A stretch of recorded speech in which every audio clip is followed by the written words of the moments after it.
because it helps if we can be heard and all that.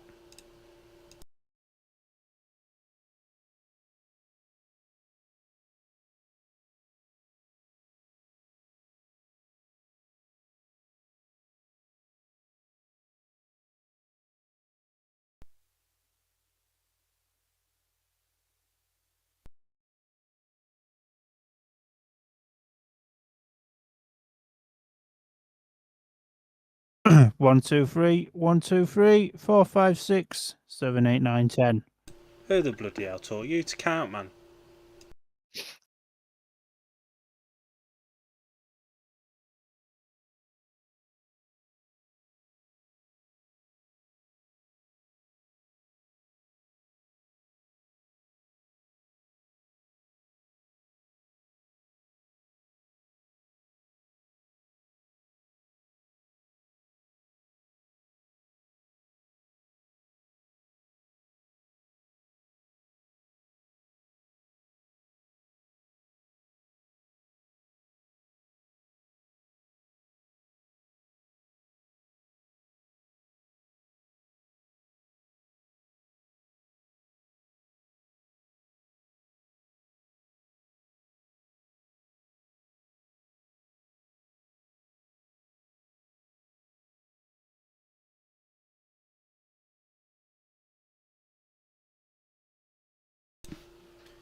Hello, everybody. Good evening, and welcome to the most prestigious night in Speedway history.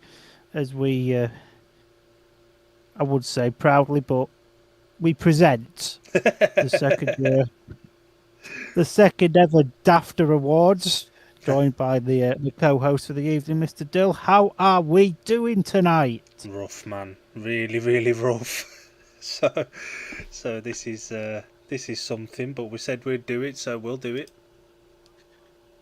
We're on, at least. We're on at least, and we're alive. We've made it through another day of being fat. We're more stable than the British Speedway Premiership. We are.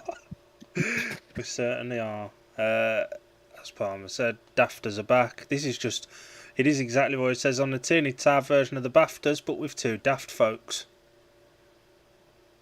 Exactly. What more do the people want? Well, tonight we will talk about the Premiership, the Championship, and some neutral categories as well as giving our Premiership and Championship team of the seasons. And Alan also sent in his thoughts, so I'll read out Alan's for the Premiership, Palmer will read out Alan's for the Championship, and I don't know, we'll play rock, paper, scissors to see who does it for the rest. For anybody watching, I feel as though I have to give you this disclaimer. Alan is a little bit stupid, and that will rectify in some of his decisions that he has made. Without further ado, shall we start with the Premiership, which is about as stable as my heart rate at the moment, being fat? You and me both, brother. Let's do it.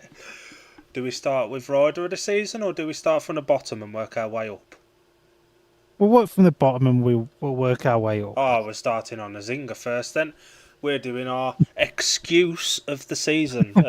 Through Speedway season, you get a lot of interesting excuses cropping up. One of which all of us have decided on for our excuse of the season, and there are some zingers in here. Should we start with Alan's? Yeah. So Alan has gone for Craig Cook and his COVID excuse, which ruled him out of pretty much every meeting bar one or two after signing for the Oxford Spires. And Birmingham very nearly signed Craig Cook until he went to Oxford, so I'd consider that a bit of a lucky escape. You tell it be. And, don't want to say anything, but he is rumoured to be racing again next season. He's rumoured to be racing again next season. Don't know why anybody would go near him, but here we are. Here we are. Palmer, do you want to tell us who you chose for the excuse of the season? Oh God, I've just seen what it is.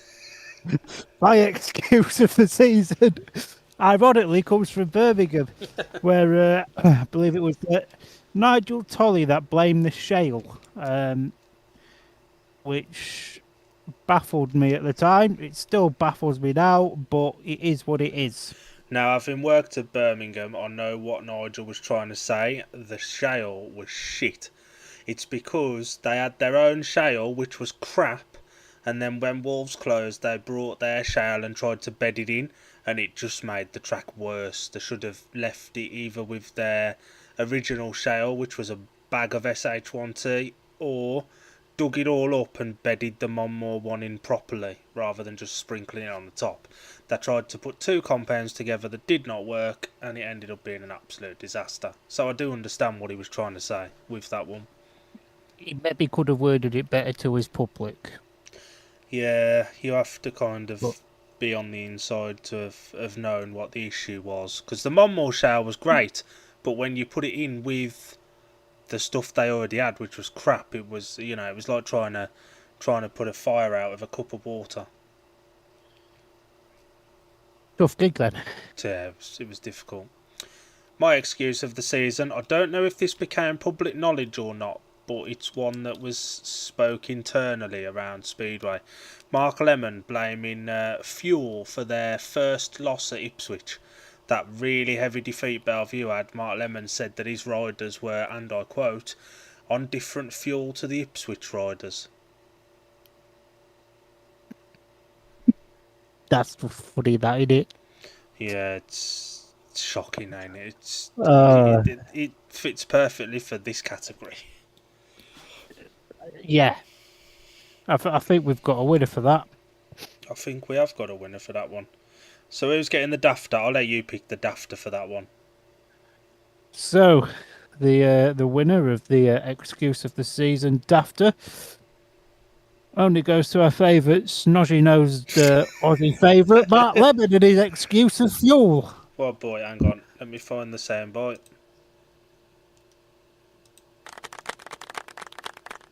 There we go. We'll even have a bit of sound effects for this one. We have an audience. Next is our team manager of the season. This one doesn't have any debate because all three of us have gone for the same fella. Palmer, do you want to elaborate on who that is and who gets the Dafta for team manager of the season? So, our Premiership team manager Dafter winner of the season, if you're a Leicester fan, at least you'll have won something this season because it's Stuart Dixon. That's coming after every single one. I hope you know that. Oh yeah, 100%. It makes us feel like we've got an audience. We've got 4 people watching. If anyone is watching, get in the comments. Let us know if we're chatting utter nonsense or anything. This is just something for us to do on a Thursday night before Christmas, to be honest. Yeah, we're not bringing you a Christmas sing-song this year because it was an absolute disaster a year ago. And Palmer's still not got his credibility back. That's never coming back. Nah, it's not. Do you want to elaborate on why we chose Stuart Dixon? Sorry, I feel like that clap was badly timed. So yeah, so we've all pretty much nominated Stuart Dixon for the same sort of reasons.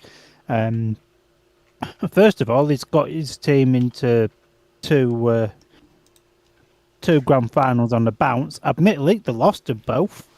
Debatable for the Ipswich one, 100%. But he got his team into two finals back to back. He won the Knockout Cup this year. He just knows how to get the best out of his riders, but he also knows how to get the best respect out of his riders as well. Guess who's in the chat? First comment, Alan. Oi, oi, chaps. Hello, Alan.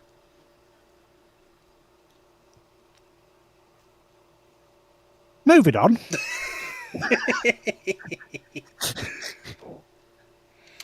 So that's our team manager of the season. I absolutely agree with everything you've said. He did what he needed to when he needed to as well. They were a little bit unlucky when they signed Gilksy and then he got injured and then they brought in Joe Thompson. He managed that situation well. I think he managed his team well, and there was a reason why they've got to the positions they got to this year, and it just went a little bit south in the final. But I think overall, of all the managers this season, Stuart Dixon was ruthless when he needed to be. He managed his team properly. It did, and to be fair, right, he's not afraid to sort of give it as it is. If you've had a tough defeat, he'll just tell you as it is, and That's quite something that I quite respect in Speedway because it doesn't happen that often these days. Our third one, this one will be one that we've got to choose from because we've all gone for different answers. So this is our disappointment of the season. This is the rider that was signed, in our opinion, and they disappointed or were below par. And we'll go with Alan's again first, Palmer. So, Alan's disappointment of the season, that isn't himself. He's gone for Magic Inoski from the Oxford Spires, who, by his own admissions, probably had a tougher season than he anticipated. A second successive tough season as well for Magic. He showed glimpses, but there was nowhere near enough consistency there, was there? No, 100%. For once, I think Alan's put a sensible one there, to be honest. No.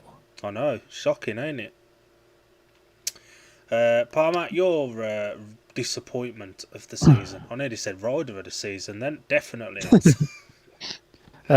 So my disappointment of the year has gone to Michael Jepsen Jensen. Which is weird because over the course of the first month of the season, he was probably the best Birmingham rider they had. That It was wasn't more. hard, was he? To be honest, that was not hard. And, I think it was a tough one to pick disappointment of the season. I don't think it's a thing against the rider itself. It's more about the club wasn't able to sign someone that could replicate his kind of form. Yeah, it's. If you listen to the Polish media at the start of the season, they said from the outset that he was only doing until May when Sweden started, and then as things progressed, you almost felt like he may have changed his mind, and then come Sweden starting, the Polish report did come true, and he left. He was great when he was there, and I think had Birmingham been a better in a better position, not rooted to the bottom of the table and being smashed every week, I think he may have stuck around. I think had he been in an Ipswich or a Sheffield who were up there and thereabouts, I think he may have stuck around beyond what he planned to do. Mm. But I also understand he's getting on in age a bit now, and flying from Poland to Sweden to Denmark to England would take it out of you. I do a Poland trip once a year, and it takes it out on me. Don't know how these boys do it every week. Al's just said, "Am I dreaming?" Did Dylan just compliment me? I said I understood you pick Al. I wouldn't say it was complimenting, but I do understand it, and it was one of the more sensible ones you've made. So my disappointment of the season is another Birmingham rider. Now this isn't because of his lack of effort or anything like that. This is just because he didn't click. He was working really hard, and he did everything you'd have expected him to have done as a number one for the most part, and as a captain in the pits, but it didn't translate to the track. He was consistently crap in Heat 1. He'd get better as the meeting went on, but if his meeting started at, say, Heat 8 or 10 or something silly like that, he'd have got maximums every week. But in the first 2 or 3 races, most meetings, he was awful. So I went for Tobias Mischlek. Nice guy, really nice guy. Got a lot of time for him, but as a number one in the Premiership, he was awful. He wasn't very good. He wasn't. Palmer, I'll let you pick the Dafta winner for this one as well. I don't really want to go with this, but I'm going to go with this. The Dafter of Premiership disappointment of the season, Magic Inoski. Brilliant. Well done, Polish chap. You've won disappointment of the year. A Dafter's a Dafter in anyone's book. That's like me going to my family meal next week and being nominated disappointment of the family. And then standing up and giving an acceptance speech thanking your family. Oh, I'm doing the John Cena bow. Right, what are we on now? Hang on, have we put a Shock rising of the star season. of the season in here? We haven't put a rising star of the season in. We didn't know. No. Damn. We've got 5 people watching. If you're watching, get in the comments. If Winchester's watching, tell us you're watching, because I ain't had a message off him saying he's watching, so maybe he's just ignoring us. My phone's on. My phone's on silent, but no, I haven't had anything from him. So Now we're going for shock result of the season, and on this one, Alan and Palmer have both agreed on the same one, and I went for a little bit different. So, do you want me to say mine first, and then we'll go with what you want? You say yours first, sir. So, as we've worded it on the sheet, Ipswich kill Bellevue. That first result of the season, what was it, like 60? 67-23. Never forget. Never forget that. I had no words when I saw that. Me and Palmer found it really funny, but I had no words when I saw that.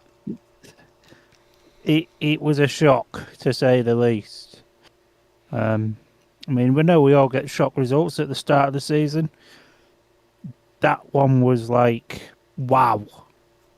You know, shit the bed kind of thing. Yeah, you are right. You are definitely right. And Palmer and Al have both gone for the same one. Being as they've both gone for the same one, this will be the Dafta winner as well. So, Palmer. So it's congratulations to Birmingham for winning a Dafta, because they won at Leicester on a cold, dusty bank holiday Monday morning. Birmingham emerged victorious 45-44 at the Hydro Scand Arena. But I will say Birmingham raced Leicester probably better than they raced at home. Birmingham were brilliant at Leicester every meeting they went there this season. And 100%. That's why I think had Leicester been making multiple changes, I would not have been surprised to see maybe someone like a Jonas Jepsen at Leicester. Because he seemed to really enjoy that track, and I don't think he'll go there. Certainly with what their press releases have stated about them trying to keep the bulk of the team similar and some familiarity in it. But who knows? So there's a Dafta. So Birmingham won something this season. Bloody brilliant.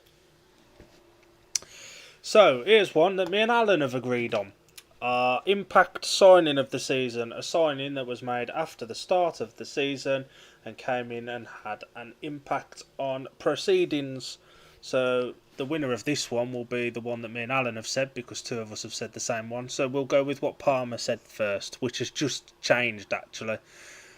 We both changed who we initially had, because we initially wrote this list around about September. So it was quite a way from the end of the season, and a lot changed. Yes, it did. So my nomination for impact signing of the Premiership season was Nick Morris when he signed for Sheffield. I just think that before Nick, like in that period of when Ty got hurt, before Nick come in, when they had, I think it was it Louis Kerr and Justin Sedgman? Yeah, Louis and Sedgman.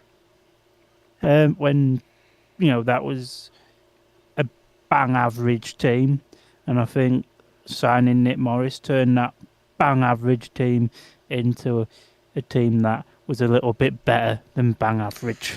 I think once he got going, it did. Initially, it looked like it was maybe going to bite him on the arse. It didn't. He got going, and he got going for Berwick as well, which helped. It did help that he came in and had 2 clubs from the off, so he was getting regular bike time. But we did see glimpses of the Nick Morris that was number 1 at Swindon for many years. 100%. But me and Alan both went for the same one, so the Dafta for this one will go to Paco Castagna. Paco came in at Birmingham to replace Michael Epson Jensen. A bit of a mismatch, one might say. But Paco had all the desire, and he was there early every week. He was there sometimes 4 o'clock when I got there. He was there and sorting his bike out and everything and just chilling out. He looked like he really enjoyed being back at Birmingham, and he enjoyed being in the Premiership. And he's a rider that falls into the category of perhaps being a little bit unlucky with not getting Premiership spots. Paco reminds me a little bit about Connor Mountain. Hmm. He's he's very talented. He's got it there. He just seems to be underrated quite a lot. Yeah, it's people seem to go for the same faces, don't they? Whether but for me, Paco did a solid enough job when he came into the Premiership, and he would Mm, do a job again next season. I think in most other teams in the Premiership, he would have probably come in at reserve. mm, So I think to come in the main body, and he was winning most of the Heat ones at number 2, while Toby was tootling around at the back. 100%. So I think he did have an impact. He, for me, was the definition of an impact signing this year. So track of the season. Oh, I ain't having this. Me and Alan have gone for the same one again, so that will be our track of the season. But we will let Palmer give his first. I understand why Palmer went for his, but obviously we have to go with the majority. And me and Alan copied me again. Yeah, Alan, get your own ideas next time. And I know you're listening. So this is your challenge. Next year, pick your own bloody options. So my track of the season, I give that to Kings Lynn. As I say, I went to Kings Lynn last season a couple of times, and the meetings I saw there was decent. And to be fair, from what I've seen on my TV and BSN and videos on the internet, it's not as good a racetrack as what it used to be back in its prime in like the 2010s, Remember but that it's World Cup still meeting there in 2015, maybe that 14? rings. I think 14 rings a bell actually. 14, Yeah, yeah. It was Stevie Worrell, Danny King, Bomber, Woofenden. that's how I remember it well now. That was a brilliant That meeting. was, and yeah, Kingsland's had some very good meetings over the years. It'll still have some very good meetings. It's just not as good as what it used to be. Hmm. But for me, racing wise, from what I've seen, And when you were it, there. and when I was there, probably the best racing I've seen in the Premiership. And the Dafta for the track of the season, because me and Alan both said it, goes to Leicester. Now, me and Palmer watched a fair bit of Leicester this year on watch-alongs and sometimes just between ourselves as well. The track was, for me, the track was set up the best it's been for the last few years, to be honest. It wasn't as dusty, other than a couple of the earlier start meetings, the bank holiday one against Birmingham in particular, but it's hard to set up a track with a midday start. But Yeah, it's never easy, is it? no, and it was weird weather, weren't it? It'd be warm and then it was cold on the day, and there was rain and stuff around as well, and so It was one of them typical British days where we had all four seasons in the space of 3 hours. pretty much. And trust that to be when Alan came down as well. Uh, But yeah, so Leicester going wins that. going back onto the space of Leicester, had this been like a National League one, Leicester would have absolutely pissed that for me. Hmm. As I've said to many people, the best meetings I've seen this year has been National League at Leicester. Yeah, you are right. And Leicester's just been decent in general. It's had a lot of action on it with a National League team and a National Trophy team and a Premiership team. And so it's taken a fair share of racing. Well, I've heard they want to go for a Championship team as well next season. Now we're getting on to the business end, Palmer. Improved rider of the season. You can announce who that will be, because me and you've gone for the same one. But first, I'll go with Alan's. And it's another one that we kind of understand. And if there had been a rising star of the season, this guy would have absolutely won that. 100%.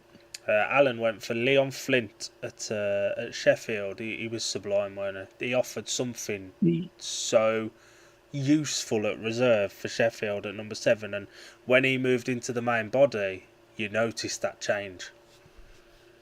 He did, and to be fair, he more than held his own in the main body as well. Mm-hmm. And again, compared to our improved rider of the season, Leon's just quietly gone about his business and gone under the radar a little bit. For sure. And do you want to announce the Dafta winner for this one? I think it's quite obvious. So the improved rider of the season went from reserve to practically a heat leader in a very, very good team. And missed Dan part Thompson, of the season with injury. I missed part of the season with injury. The Dafta for improved rider of the season goes to Dan Thompson. He had a good year, didn't he? He did. Just if anybody's wondering, you don't actually win anything for this. This is just us recognising excellence. You don't actually get a trophy. Because we're cheapskates like that. We're like the BSPA. Our budget couldn't expand to buying trophies. To be fair, our budget's being ploughed into sponsoring riders next season, so we're doing our bit, just not giving trophies out. That, yeah. And now on to the rider of the season. This fella was outstanding all season long. Ironically enough, it's just been announced. Well, last night it was announced that he was leaving Leicester for this season. Now, a lot of people have interpreted that as he's leaving the Premiership. He's not. He's got a Premiership team lined up. It's just not been announced yet. Palmer, rider of the season. So our rider of the season as a star in the making, it's gone to Max Frick. I like that. I really like that. It was unfortunate in the Grand Prix, to be honest. I think he could have been higher up than he actually finished. I think he got in as a... Has he got a wild card or was he out? I'm pretty sure he's got a wild card. I think he did, didn't he? Yeah. he was like 2 points behind the guy that finished 7th. So you know how the Grand Prix go. If you finish within the top sort of 14, you get in anyway. Yeah. Yeah, Grand Prix is something, but Leicester announcing last night Max Frick wasn't back with them. That went down a bit like a lead balloon with Leicester fans, but with the points limit and stuff like that, Max Frick would have eaten about a quarter of the points, even more than a quarter of the points on his own. And as Leicester's press release states, they didn't want to unbalance the team to that extent. But we'll cover that in our team news little bit after this, because we're going to look at the one Premiership announcement so far and all of the Championship teams as well. So that's the Premiership done. That it is. Championship. We'll move on to my ends now. The Championship. Excuse of the season. All three of us have gone for the exact same one. Alan, I hope you're listening, because this is the only time Glasgow's going to win something this year. So, our excuse of the season was Cammy Brown blaming the referee in a loss against the Poor Pirates. That felt more appropriate. Yeah, can't disagree, to be fair, sir. That was something else, weren't it? It was. It really was.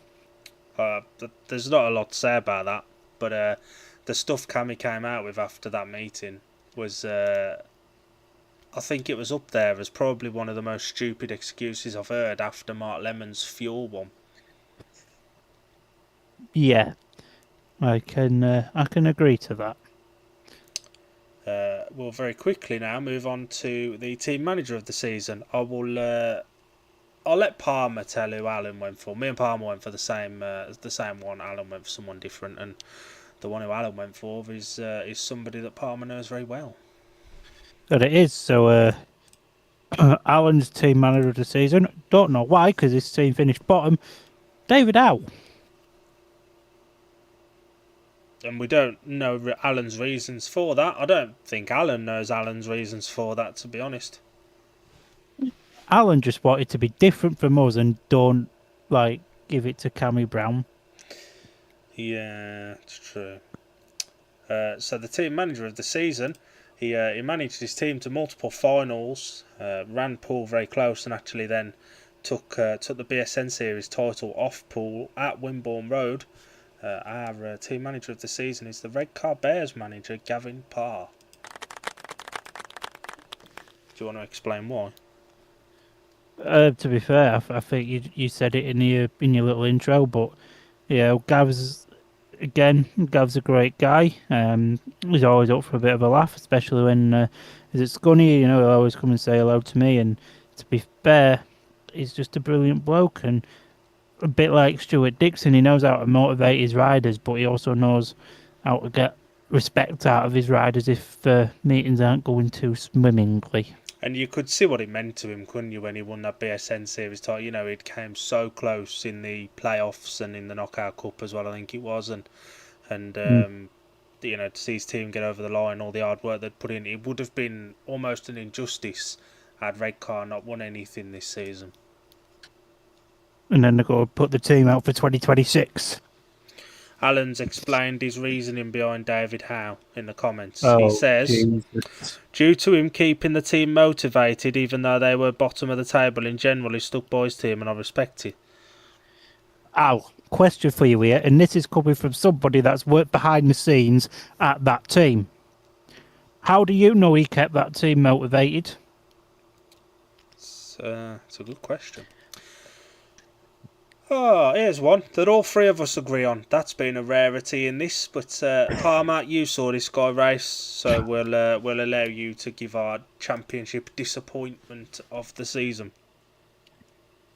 So, unfortunately, our disappointment of the season comes quite close to the heart here, and I've got a lot of time for this guy. He's a really, really good, decent guy.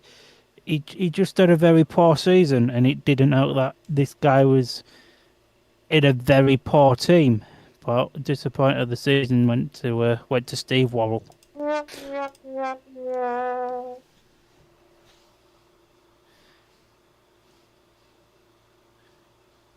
Any reasoning as to why, or you summed it all up in your little I summary? I think I summed it up in the summary. It's true. It was just a bit crap, wasn't he? It's true. Steve, if you're watching, I'm so sorry, but you were shit. Yeah, he came back from a very serious illness, and at Glasgow it wasn't number one, was he? He was fortunate to be away from there. Number one in a coming back from such an illness and in a team that was struggling anyway. It's almost the same as Tobias Muschleck at Birmingham in the Premiership. It was a lot of eyes were on Steve. He was due to be that big signing, and I think in reality he was never going to live up to the hope that people had. Yeah, 100%. Alan has said just by his demeanour and the way he talked about them when I was at a meeting there, he never talked badly about them. He did say, Al, that some of them had to book their ideas up, and he'd said that a couple of times on BSN. He said when I did our end of season interviews, our end of the season interviews in August. It was very early, weren't it? I think even our season went longer than that at Birmingham, and we were bloody awful. He did. He didn't slag his riders off, but the quote we used was, "A lot of the attitudes in the camp has to change." And there have been there's only 3 riders been announced so far, I think, for Scunny, but there are changes. There are a new number 1, a new number 7, so that's at least 2 of those riders from this year not returning. But Rosa Kennedy's coming out, doesn't it? Right, here's one that we all disagree on for a shocking situation, I suppose, of the season. Palmer, do you want to do Alan's, then yours, and I'll do mine, or do you want me to do mine because it kind of links on to the disappointment, don't it? We'll do yours first. So I went for Scunny finishing bottom of the table and getting the spoon. Up until this season, I think Scunny had some relatively consistent seasons that made the Eddie Wright Raceway a real fortress, and it was difficult for teams that weren't pooled to go there and get anything. That wasn't the case this year in any way, shape or form. No, it wasn't. And, I'd say 2023, 2024 was probably the best years we've had. There was some brilliant racing as well. Oh, 100%. And I think, when you've got a track as fair as Scunny, it's very similar to Redcar and Workington. You can turn up to Scunny, you're going to get entertained. But 2023, 24, they were brilliant years, made the playoffs, won the cup.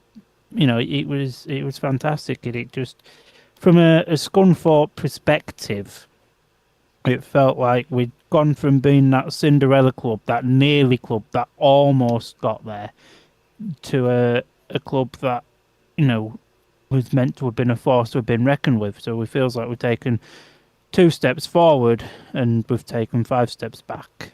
It was a difficult year, weren't it? And last year, a lot of the time, you were beating everyone by 60 points at home, and it started that way at points. I think you put a fair few past Workington early on, didn't you, when they were going through their shit phase? Yeah. Oh yeah. Well, to be fair, I only watched that meeting the other day. I think it was 62-28, something like that. And that almost set up a little bit of false sense of security, didn't it? Yes, it did. I'm there thinking we're going to win the bloody league. Let's go, boys. You had Well, we won no something. the spoon. Do you want to elaborate on yours and ours, and then I'll pick the one for this one, I think. So we'll go for Owls. Workington's win at home against Poole. Obviously, this come off the back of a month and a bit hiatus for Workington when they was going through their own struggles, and yeah, I think that meeting against Poole was their first meeting back. I was just as shocked when I watched the stream, and yeah, I could see why, but a home win shouldn't necessarily be a shock. No matter who the opposition is, I'd probably agree with you there. For me, you're spot on. You should be expected to beat anyone, even Poole at home. And Workington's like a slightly smaller Bellevue. There's no real home advantage. Yeah, but they ride it a fair bit, so they should know the way around there. And Poole were a little bit inconsistent early on this season. It was during that phase where Richard Lawson wasn't quite up to speed. Can't disagree with you there. And my shock of the season was Oxford winning at Poole. I believe this was in the BSN series. I think it was that night Dan Jilks got injured. And yeah, it was just, you watch Poole at home, you expect them to win. Mm-hmm. So to have a team that, let's be honest, that Oxford team was a bit not poor, but it was very inconsistent. Oxford were crap this year, and their season went downhill after that win at Poole. That was the peak of their season. Literally. Yeah, and I think we're going to give the Dafter to Oxford winning at Poole as well. I think that was the most shocking one of all of them. Now we're on to our impact signing of the season. Me and Palmer have gone for the same one in our minds. There's absolutely no debating who this was, and we saw who was, how vital he was in the BSN series final at Poole. But first, I'll do Alan's. You can announce the impact signing of the season because you saw him race a few times this year. So all right. Alan went for Scott Nicholls. In a sense, he was. But it took a little bit of time to get up to speed, and to be honest, even coming in after a few months back, you know what you're going to get from Scott Nicholls. Whereas the rider me and Palmer have gone for, it was his first proper opportunity signed at championship level. Did a few guest bookings for Oxford in 2024, but other than that, this was his first proper team spot in the championship, and that certainly from my aspect of things was outweighing the Scott Nicholls thing. Palmer, impact signing of the season. So our impact signing of the season goes to Geordie Scott. Again, I think it goes without saying, he came into a Redcar team that at the point was struggling a little bit, especially in the reserve berth. I think, Ace was still getting to grips with things, and the main 1 to 5 wasn't necessarily all firing at the same time. In comes Geordie Scott, goes from reserve. He has a spell at number 2, I think it was either 2 or 4. Yeah. Held his own there, but because Jake Mulford did so well at reserve, he moved up and Geordie moved back down. And as you said earlier, he was very pivotal in the BSN series final. And crucially, when we come back to our team news in a little bit, Redcar have managed to keep both their reserves from this season. So there's that continuity there as well, and you could really see Jody's confidence and stuff, and he was almost irreplaceable whilst he was injured. It was 100%. Track of the season. Now I'm actually going to go against what we've both said here, and I'd probably say Allen's would win the Dafta for that one, to be honest, given the points we made out not so long ago. Yeah, I could see your point. I'll let you announce that one, and I'll go with what we put on the sheet. Okay, you can say ours out. So we was originally going to go with Scunthorpe as our track of the season. Again, as Dill's pointed out, there's been some fantastic racing at Scunthorpe, as there tends to be week in, week out.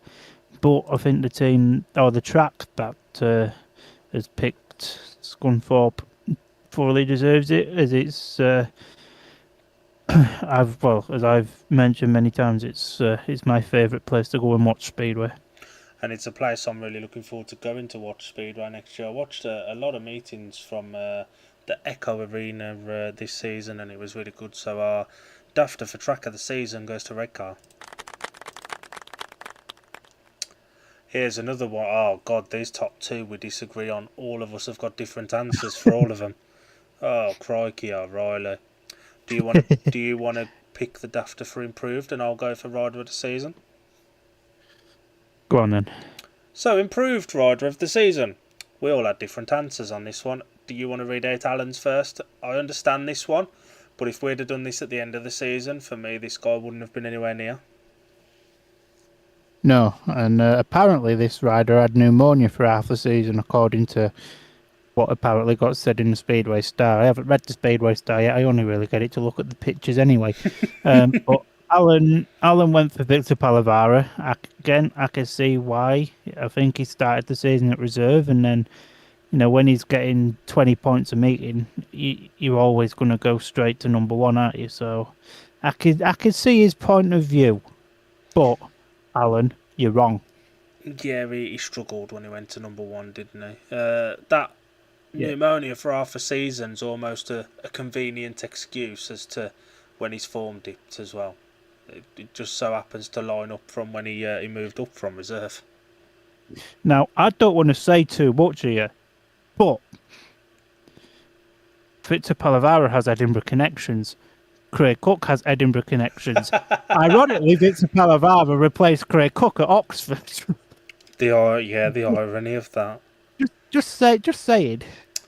Are you going to pick your rider, my rider, or Al's rider for the improved?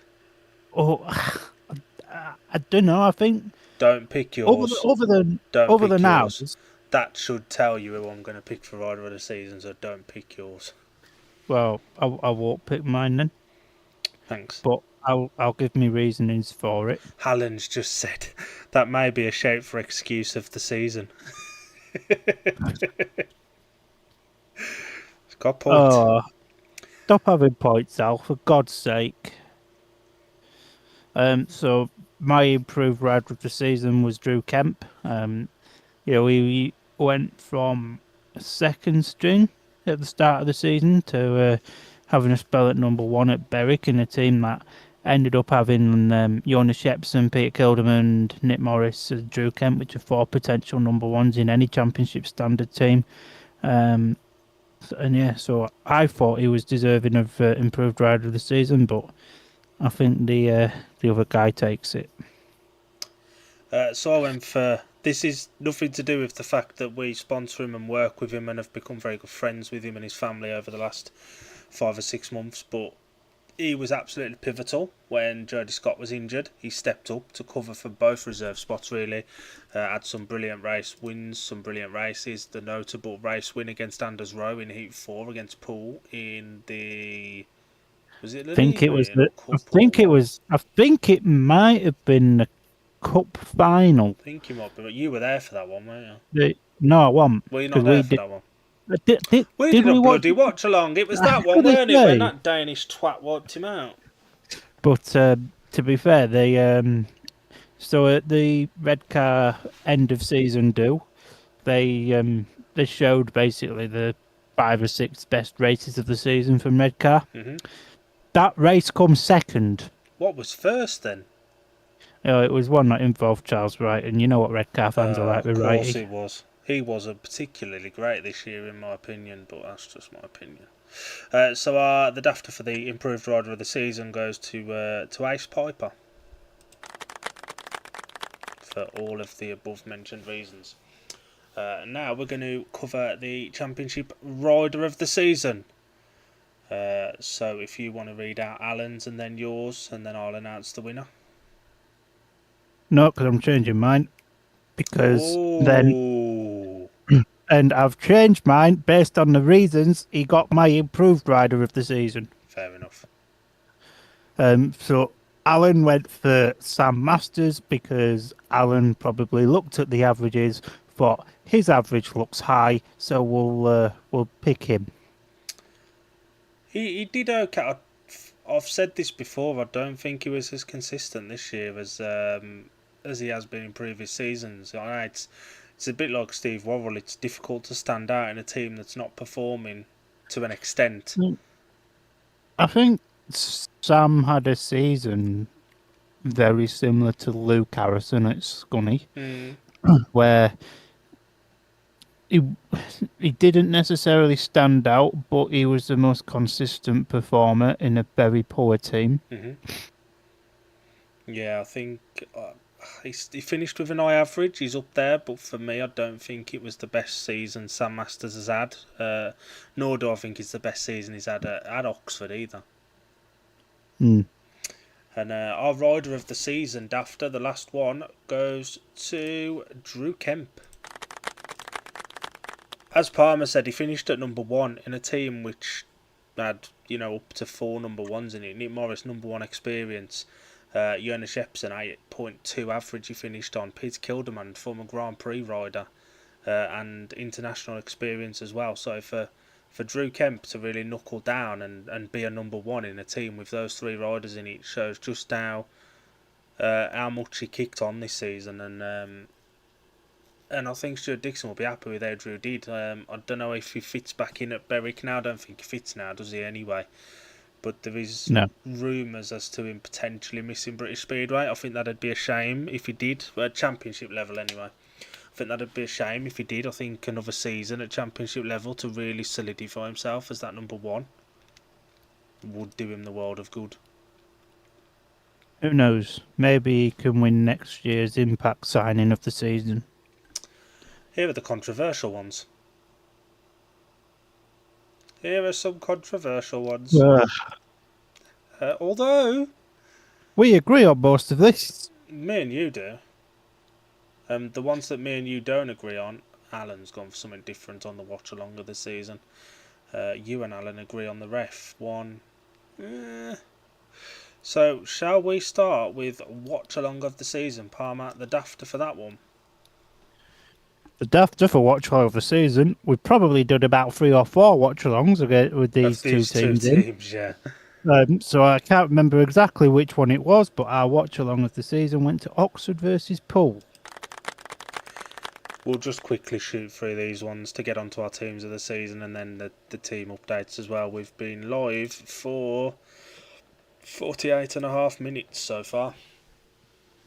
It's a long time. It is a long time. With me and Palmer being social media and graphics and stuff like that being our forte, we do like to look at team social media. Now for me and other aspects of their media, I think as far as social media and media as a whole goes, I think our winners for this one are probably about right, but I do think a different team will win it next season if they carry on the way they're going. Our best social media of the season, all 3 of us agreed on Redcar. It's been a good Daftas for Redcar. No favouritism, by the way. Palmer, do you want to announce the best commentary of the season? Because we all agree on that one as well. We all agree on the best commentary of the season. Not that when we watch streams we actually listen to him, but our best commentary of the season goes to Scott Mitchell at Pirates TV. We should probably point out that we don't not listen to it by choice. We just can't for copyright reasons. We can't even have it on in the background because then we'd end up copying what they're saying. So we have to have streams on mute. But so yeah, it's not through choice that we don't listen to it. We just can't for copyright purposes. This one is an interesting one. You and Alan have gone for the same one, but I don't quite think Alan knows the reasons as to why he's gone for this one. I think Alan had a thing against this fella from one meeting and it carried on all the way through the season. To be fair, I'm almost the same. I think on the consistent level, I don't think he was too bad. But me and Alan have gone for Dave Waters. Now, for me, the Oxford versus Scunny meeting in June sealed that for me. There was two very specific incidents where he couldn't have got it more wrong if he tried. And I believe he was at the Scunthorpe meeting actually a couple of days after, and I'm sure there was a couple of decisions he made, and a lot of the crowd are just saying, just like, you could tell everybody's just saying like, what the bloody hell's going on here, pal? Yeah, there was some clear unfavouritism towards Scunny to levels that probably should have been looked into. But that meeting now will forever be remembered as the meeting that Cameron Heaps nearly died. Yeah, he was bad in that, to be fair. I went for Phil Griffin because he was absolutely bloody awful this year. Nearly every call that I saw in meetings that he refed, he got wrong. He was crap. Been better having Peter Griffin. He was he was absolutely useless. And another one that should be looked at, because if that's the standard of refereeing in British Speedway, then we are absolutely fucked. That's the Tapes to Flag podcast coming soon. You can announce which one we're going to go with for this one. I'll let you pick it. I have no thoughts either way, really. I'm only picking this one because two of us has voted for it, and it's going to go Dave Waters.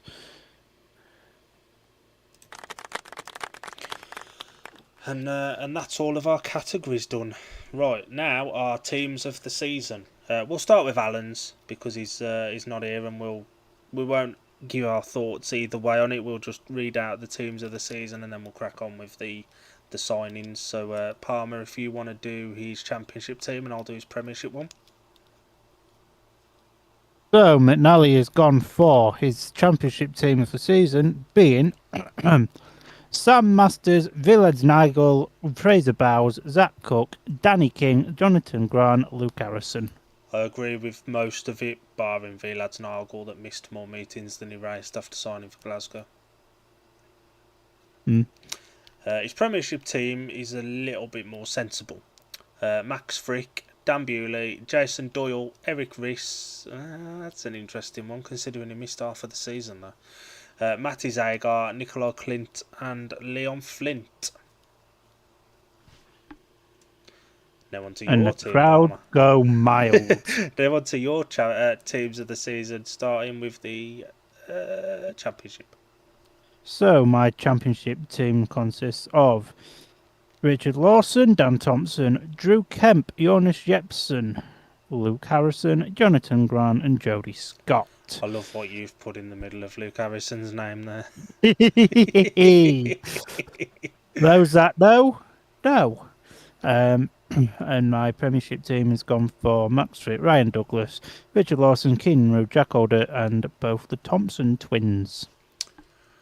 My championship team of the season: Richard Lawson, Drew Kemp, Paco Castagna, Dan Thompson, Danny King, Jonathan Grant and Jody Scott.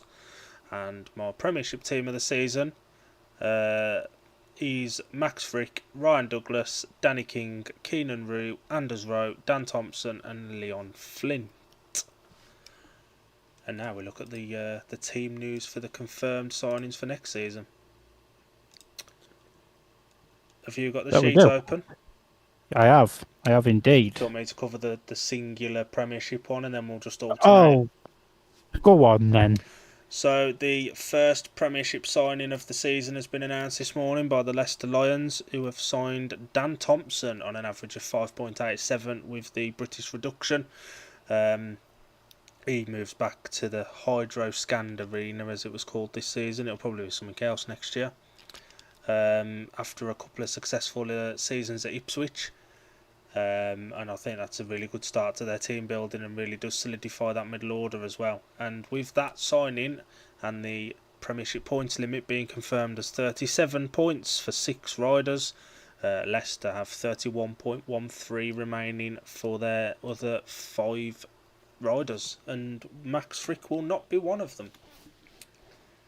No, he won't. It's going to be weird to see a Leicester team without Max Frick in it after 3-4 seasons, I think it is now. Yeah. But hey, look, I thought it was going to be weird to see a Scunny team without Josh Hawley, but it was quite refreshing, to be honest. And we both know where Max is going, and as this team are going to find out when it's announced, it's really difficult to build a team when you've got one rider taking up such a portion of the points. If I'm going to work it out a little bit later, but if the team that I've heard that Max Frick's going to, if the team I've heard is true, it's a very solid top 5, but I think it'll massively struggle at reserve. So weak at reserve, yeah. Now on to the Championship. Parmat, do you want to do Berwick? I'll do Edinburgh. You can do the Ouija's. I'll do Oxford. You do Plymouth. I'll do Poole. You do Redcar. I'll do Scunny. And you do Working Tone. Well, that works for me. That's so confirmed by the Berwick Bandits. Gracing the Shieldfield Park Arena with their presence will be Peter Kilderman on an 8.05 average as the number 1. Victor Palavara on a 7.35, Nicholas Morris on a 6.86. Jay Etheridge returns to his spiritual home after having a season at Workington on a 5.45 average, and Lassie Fredrickson makes up their top 5 on a 5.49 average, giving them a total of 33.20, which means for their final 2 riders, they have 6.8 remaining. Good team that. I did notice one thing from the Berwick press release which made me chuckle. I think it was a tongue-in-cheek comment where they said that they had allowed Jay Etheridge to go on loan to Workington for the season. Obviously, factually, that's not correct because there are no assets in British Speedway anymore. No, not anymore. But I do get the feeling it was a bit tongue-in-cheek, but it did make me chuckle. Yeah. It was a little bit of a giggle, wasn't it? Good team, that. Good team. Again, it's the Berwick thing. They always put together a team that looks like can challenge towards the end of the season. Something always goes wrong for Berwick. Yeah, you are right. I've saw a lot of Berwick fans commenting on social media. They'd like Luke Harrison, potentially Simon Lambert in the final 2 spots. I don't think they're going to get either of those. But nope.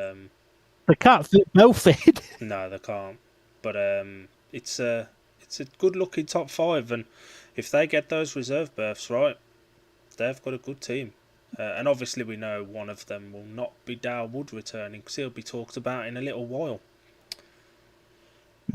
We move up to Edinburgh now, who have started their team building with the announcement of Dan Thompson making the switch from Glasgow due to the only one rider over an 8-point average rule, and he becomes Edinburgh's number 1 on an average of 8.5. Justin Sedgman returns again on an average of 7.34. They've also offered a return to Jonathan Grant on a 5.3 and a return to Geordie Loftus on a 2.14, and have captured the signature of Mitchell Clough, who was released from Plymouth maybe a little harshly at the point he was. I don't think it was wrong of him to be released. I think he should have gone earlier. But I think it was harsh when he went because they'd already made the changes they'd made. But then he joined Sam Masters' team and spanned for Sam for the season, and he has said that Sam's mechanic Neil Evitts are going to be giving him as much help as they can. Obviously, Sam, an Edinburgh legend. Their team adds up to 26.28, leaving 13.72, and we can pretty much nail on their final 2 will be Paco Castagna and Kai Thompson. We'd expect so, to be fair. It's much like what we say about Berwick. It's a good top 5 Geordie Loftus at National League level was fantastic. He didn't impress me at Championship level, I must be honest. No, he was one of them. I don't think he was expected to hit the ground running at the Championship level this season, but looking at some reserves in the Championship this season, he could kick on. Mm-hmm. But who knows till the season gets here? Only 4 months to go. We will do that with the ones, some of them that are glaringly obvious signings. We will say we expect it to be based off of what we expect. Numbers don't lie, and you can generally put a face to a number. Normally. Now for the Glasgow Tigers, the one that Alan's interested in. So yeah, FUL. I'm going to announce these. So the Glasgow Tigers announced their team a couple of weeks ago with that. How did Ace put it to me? In that pretty shite video was his words, but it got a lot of people talking, and it probably got a couple of people watching the Traitors on iPlayer for the first time. So it did something.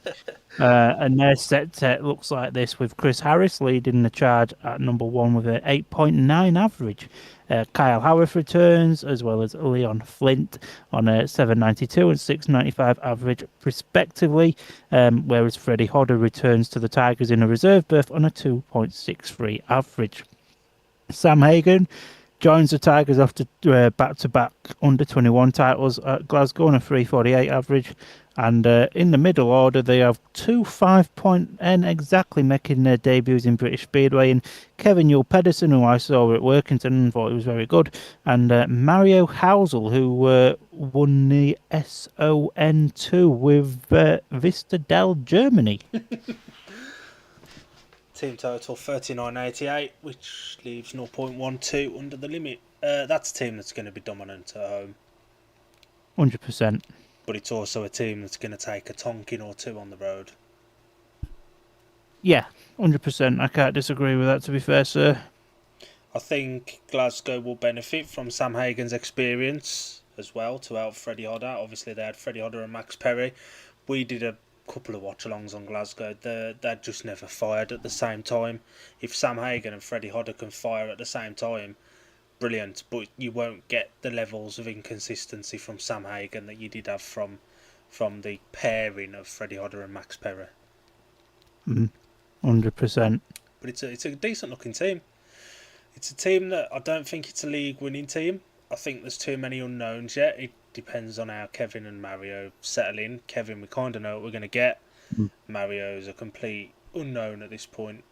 But I think they've addressed the reserve situation, which was their Achilles heel this season.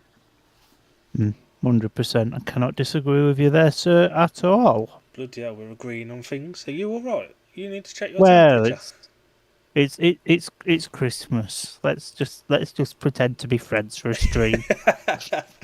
We're now looking at the Oxford Cheetahs team, who confirmed their full lineup through a number of individual releases, but a decent team. Sam Masters leads the way on a 10.09 average. Anders Rowe makes the switch from Poole to be their second heat leader, and Eric Riss returns from illness on a 7.12 average to complete their heat leader trio. Their second strings are both returnees, Mitch McDermott and Luke Killeen, on a 5.18 and 5.15 respectively. I'd expect to see Mitch McDermott in the Premiership next season, if I'm being entirely honest. And their two reserves, we spoke about Dale Wood not being back at Berwick. That's because he's at Oxford on a 2.24 average, and Oxford also hand a full league debut full time to Darryl Richings on a 2.29 average, who I think was a bit unlucky to not pick up a team after he left Poole, to be honest. No, he did really well at Poole, to be honest. So, you know, he was quite unlucky not to have been kept on at Wimborne Road, but you know, he's got some experience with Oxford. I think he rode for him in the National League last season, so he's got that experience, especially at home. Again, I think they're top 3. If they can get Eric Riss firing, and if he can have an illness-free year, he'll be sound. Mitch, I expect him to kick on as well. Again, I've said this before to you in like private chats we've had. Luke Colleen is a bit of a question mark in the top 5. I'm sure he'll be absolutely fine at home, but there'll probably be some away places where he doesn't exactly live up to his potential. Can't disagree with that, to be honest. I think that's another one of those teams that'll do really well at home. There'll be maybe a couple of question marks, but every rider in that team has, experience. Even Darrell Richings from the meetings he did for Poole and a couple of guest bookings for Oxford as well. And I know how much Darrell spent on his kit for this season. If he invests even half of the money he invested for this year's comeback again next season to kick on, he'll be solid enough at reserve, and he could kick on as well. And there's a lot of experience there as well in that reserve pairing. 100%. Now Plymouth Palmer. This one's you. Plymouth. Well, I'll be honest. I rather like the look of this team. That hurts you to say, doesn't it? It really does. Again, just in general, everything about Plymouth is right. Like everything they're doing, taking a step in the right direction, and it's a fair play to them. And genuinely, from a Speedway fan perspective, I hope it works out for them. Danny King leads the charge at the Coliseum on an 8.59 average, and he's joined by a returnee of Scott Nichols on a 7.88 average. Also returning from last season is Joe Thompson on a 5.87 average, and Daniel Kleemer also makes a return after doing about 2 meetings from last year before we got injured. They hand a Plymouth debut to Poole legend, or K Knobhead if you're a fan of a certain rider, Tobias Thompson on a 4.81 average, which leaves them with 31. That gives them a total of 31.15 with 8.85 remaining. That top 2 at Plymouth is fantastic. 8 British titles between them, Grand Prix experience as well. That's a really good top 2 to have. And me and you both defended Mark Phillips in particular the other day in a Plymouth group when somebody said about they'd signed a decent team, but the prices going up was a rip-off. Riders of the calibre of Danny King and Scott Nichols don't come cheap. They do not come cheap at all. And, you've got multiple British titles. You've got a multiple league winner as well. Danny King won the Premiership with Ipswich, and he won the BSN series with Redcar last season. So he's a multiple proven winner, and he's won the title with Poole as well. He's a proven rider at this level, and he'll be something that Plymouth have lacked in recent seasons. I dare I say, even the season just gone, Nicola Clint was a bit inconsistent. You won't have that with Danny at Championship level. At least this season, barring injuries, Plymouth will have a number 1 that turns up week in, week out. Mm-hmm. Yeah, it's a good-looking team. I like that team, I'll be honest. We can probably pencil in, I'd suspect Ben Barker will be back to fill in the third heat leader role, which would leave them about 2.5 points for the last rider. I wonder who that could possibly be. I guess we'll find out when they announce, and they are teasing announcing somebody tomorrow. They are. I hope that rider that we work for has done some words for you. I bet he ain't. Still trying to get blood out of a fucking stone. Poole Pirates, the defending champions and the defending Knockout Cup winners, but they've proven that they can be beaten. There are a couple of changes to this team. Anders Rowe has obviously moved on to Oxford. Who else has left? Paul Stark hasn't been named and won't fit as the last rider left to be confirmed, so Paul Stark will be on the move. But they're God's sake, Paul, do the Harbour Masters mean nothing? Paul's confirmed line up to this point: Richard Lawson on a 9.58 average. Zach Cook, who was tempted to have a little stint away from championship racing, has decided to put pen to paper with Paul and become their second heat leader again on a 7.34 average, and Louis Kerr on a 6.77 are the heat leader trio. Fraser Bowes makes the switch from Workington on an average of 5.63. Dan Gilks comes back after a bad injury curtailed this year, but a clean bill of health, and he could make a mockery of that 4.59 average. William Cairns returns, obviously signed a 2-year contract when he joined Poole partway through this season, which locked him in for this season. That team adds up to 37.72, leaving 2.28 points left, and we both absolutely expect their final signing to be Cooper Rusham. That would do. Again, I think that team's got a lot of potential in it.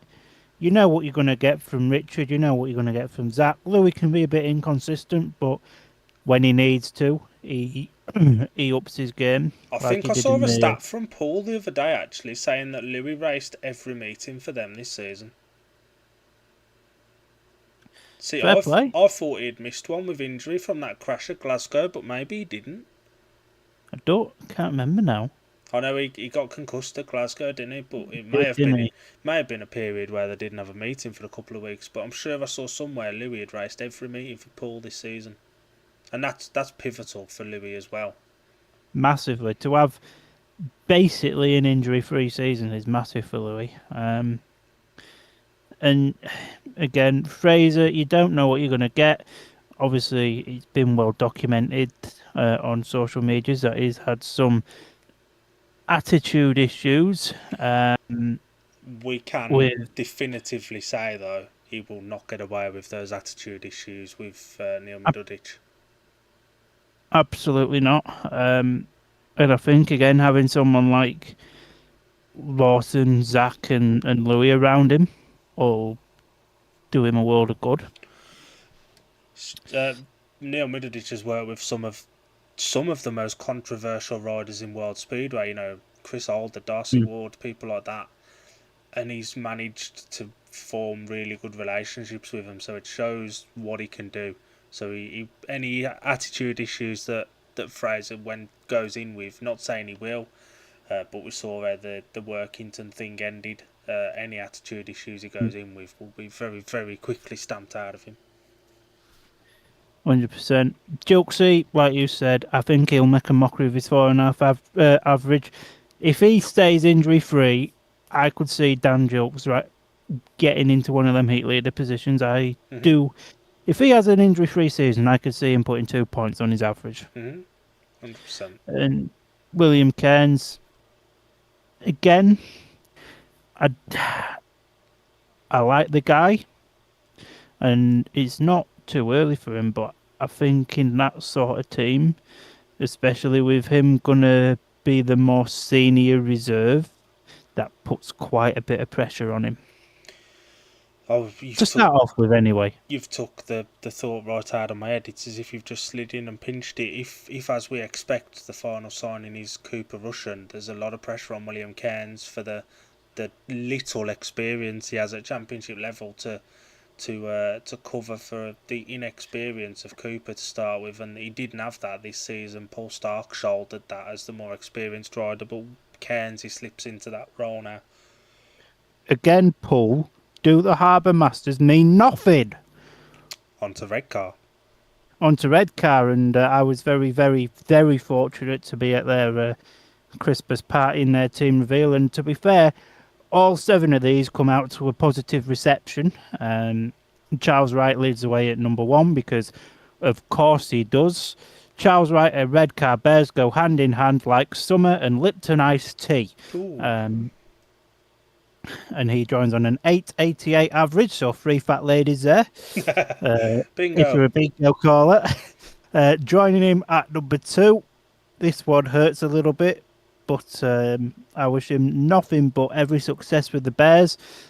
Joining on a 6.53 average is Jake Allen, who put in some absolutely brilliant performances for the Bears towards the end of the season. Returning to Redcar is Jason Edwards on a 6.44 average, and Jake Mulford stays to Redcar on a 4.26 average. Leaving Oxford to rejoin the Bears after 2 or 3 seasons away is Jordan Jenkins on a 6 exact average. and they're two reserves. And for me, this is the best reserve pairing in the league.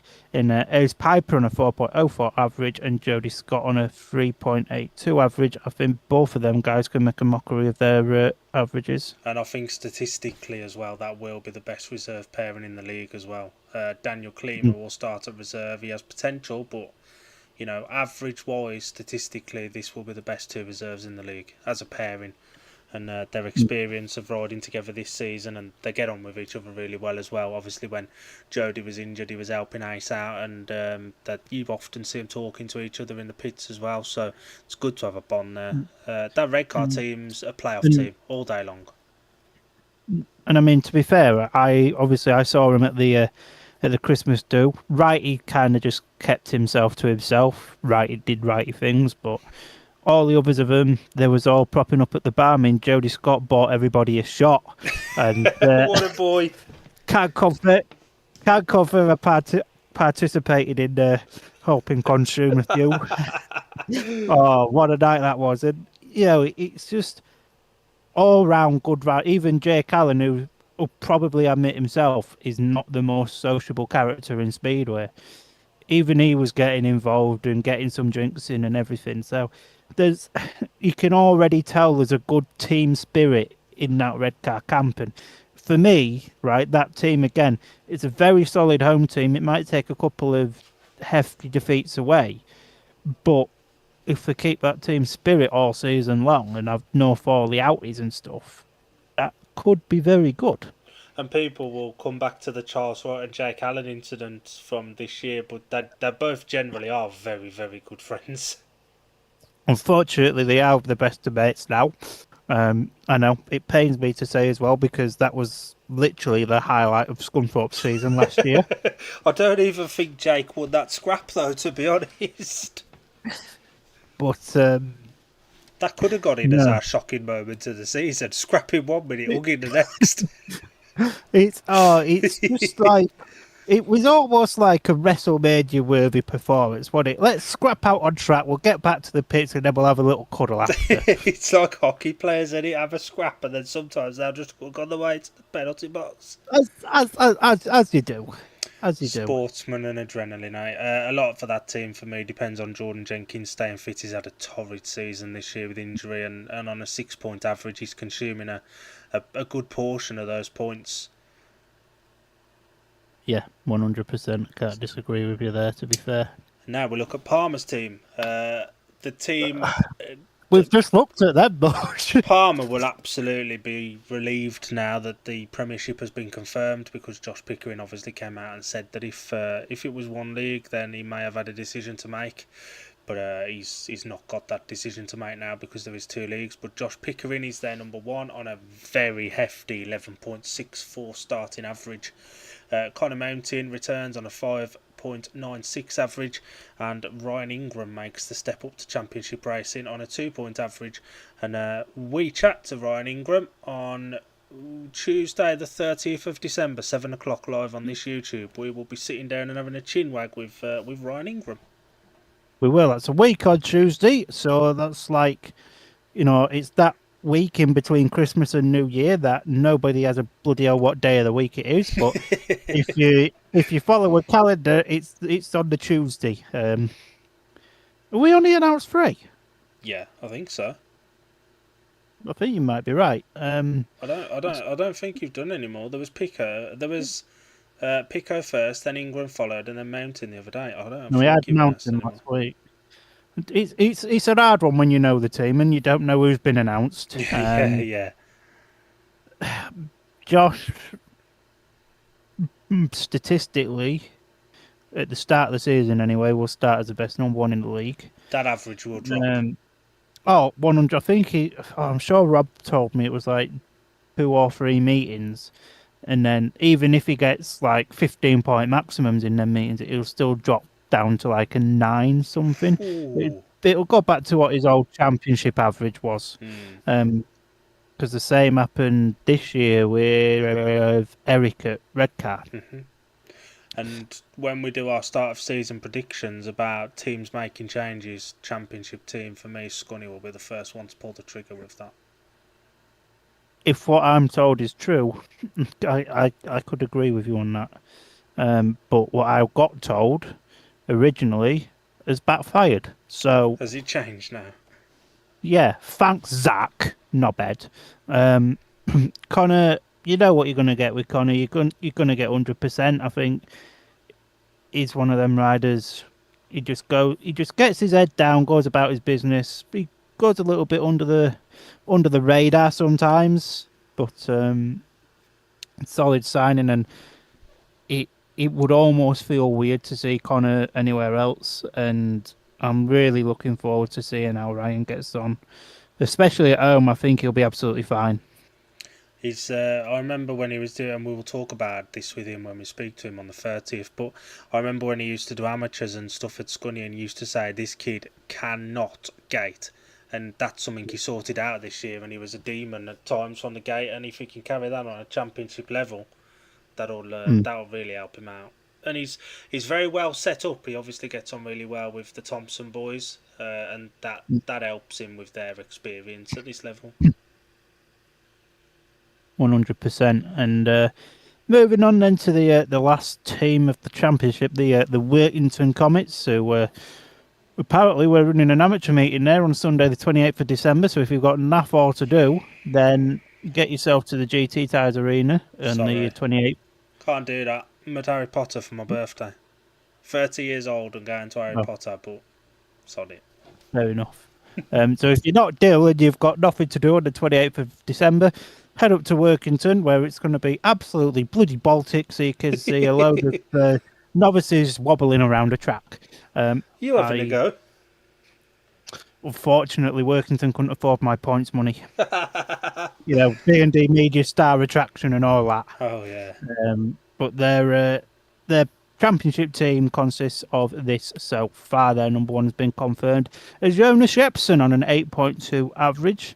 And then the next three riders that they've signed are all returning from 2025, with Troy Batchelor coming back on a 7.1 average, Terziski coming in on a 5.76, and Vinnie Ford returns on a 3 point, on a just short of a 3.7 average, leaving them leaving them 15 point, leaving them 15.25 for their remaining three riders.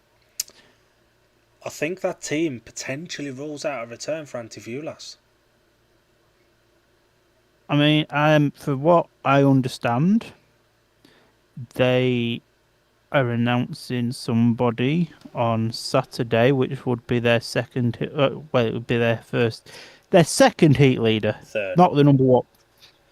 Would Batch not be their Yeah. second on a 710 with only 15 left for three riders? I'd No, because imagine. this rider's a 7.99 average. Let me check who's got a 7.99 average in the championship. Are the British? He's British, For yes. fuck's sake. All right, Workington. I'm going to piss on your parade here, but I don't really care. Breaking news from Sheffield. Go on. Sheffield will race in the 2026 Premiership season with new investors set to come on board at Arlington. The club had been put up for sale at the end of the season, but the Bates family will now remain as owners, with Peter Mole also staying as part owner whilst standing down as promoter. Talks with riders are set to resume as the Tigers look to build their team to launch another challenge for the top flight honours, and having been regular playoff qualifiers in recent years. Co-promoter Damien Bates said some people seemed more genuinely interested than others, but at the same time we wouldn't just hand Sheffield over to anybody. At the end of the day, we love Sheffield, and throughout this whole process we've kept the best interests of the club at heart. There was one phone call which stood out more than all the others though. That's the one we followed up on, and it's the one that's convinced us we're bringing the right people into the club. The new investors have committed to look after all of the commercial and marketing side of the club, and with them one or two other people stepping up in their involvement behind the scenes, we feel we're back in a really strong position to get going again in 2026. We're now looking at this as a fresh start and a new chapter in so many ways, and there'll be lots to announce in the new year once we've had the chance to finalise everything. So confirmation there, Sheffield are back. that's promising news. I think we just need confirmation now that Ipswich are going to be running, and then the Premiership can carry on as it was going to anyway. Yeah, yeah, I think you're right. Right, $7.99 average. There's only Yeah. one rider off it. I think it might be that other rider going from Berwick. Yeah, that's the one. Yeah, thought so. Is meant to apparently going to be announced on Saturday, So we'll keep an eye out on that one. and it's very very controversial.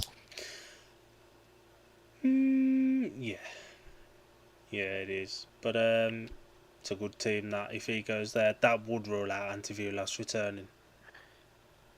Does But does maybe Antivulas go to Scunthorpe? He likes the I Eddie, right? I could see that happening when a certain rider's average drops. Possibly. Oh, you reckon Anti starts outside of the championship and doesn't have a team? Mm. Just quickly as well, Jacob Hook put out a statement the other day. He was, announcing his disappointment at not being back at Workington. He really did seem to come of age at Workington, didn't he? He did, and the sad thing is for Jacob, we're looking at our sheet here with all the averages on. I don't think he fits anywhere. The only place he may fit is Edinburgh, but they're going one certain way, and Jacob doesn't. 557. Yeah. So yeah, I am a bit gutted for him, to be fair, because for me he was a standout performer last season, and probably should have been thought about more when we did our improved rider of the season. He was good, yeah, he was good. And he'll be one of those riders, I think, as well. Like Antivulas, if suspected he misses out on a spot, and potentially the Kennedy boys as well, that could be looked at as mid-season signings. But it's always a risk moving yourself and your team over from Australia as potentially being signed. 100%. I think that pretty much wraps us up. Another one for us to confirm. It was announced earlier on the Team Piper Racing Facebook, but we're back on board with Eisenstein and the Piper family with their social media and graphics for next season. That's a good one for us. We was never going anywhere, was we? I think we've got a very good working relationship with Team Piper, and watch this space, because if all goes to plan, we could be making a very special announcement on behalf of them. Also, go check out other people we work for. We've got the Pipers, social media, Ben Barker, Ben Morley, Nathan Hargrave, Seth Norman, Jamie Etherington. Sonny Springer, yeah. We will also have an announcement about a new sponsorship deal, or returning sponsorship deal possibly, in the coming days as well. But we are investing in the riders that we invest in again this season for next year, and so sort of we just sit here talking shit on the internet, but we do have a vested interest in our riders as well. Yeah, 100%. And yeah, it'll be cool to go and watch some of our riders a bit more next year. 100%. You still need to do me a new end screen graphic, Mush. This one's got our old logo on it. That definitely left the back of my head. Oh my god! I'll tell you what. When we wrap up, I'll do one, but I'm gonna write it on the whiteboard as well. Yeah, good idea. We'll maybe switch the design up slightly as well. I love that design, but it's nice to have a change on a new season, and we do it for our riders' graphics and stuff. We switch things up slightly. You can have a play. We ain't got another one now until Ingram's interview after Christmas, so plenty of time. Well, it gives you something to do when I'm getting bored with the family, doesn't it? I love that. I think that's us done. This has got a lot longer than we planned. An hour and 29 minutes we've been live. We said this was only going to be 20 minutes. Yeah, we did. Internally, we said maximum 40 with team news and stuff as well. We've definitely gone over that, and I've had no tea yet. No, you need to get yourself some tea, sir. It's just going to be pickled onion, monster munch, and sweeties now, I think, to be honest. Respect it. Do you want to wrap us up for this one? So that's been the annual Dafta award ceremony. Thank fuck we ain't got to do another one of these for another 12 months. So yeah, thanks to everyone that's joined us. Thanks to everybody that's supported us throughout the year. I hope you have a very blessed day next Thursday. I hope you get loads of beer and loads of chocolate for Father Christmas, and you just absolutely. Just another quick one before you wrap up. We are working on some really cool chin wags, as we like to call them, for January and February in particular as well. There's some really cool guests that we're working on getting on. There is. 2026 is going to be massive for us, and just like 2025 was, 2026 is going to go that step higher. And I want to thank you guys for being a part of our 2025. I hope you get loads of chocolate, loads of beer or cider or whatever you drink at Christmas. I hope you get absolutely rat-assed. I hope you get absolutely fat. Have a solid day. We'll see you a week on Tuesday with Ryan Ingram. Have a blessed Christmas.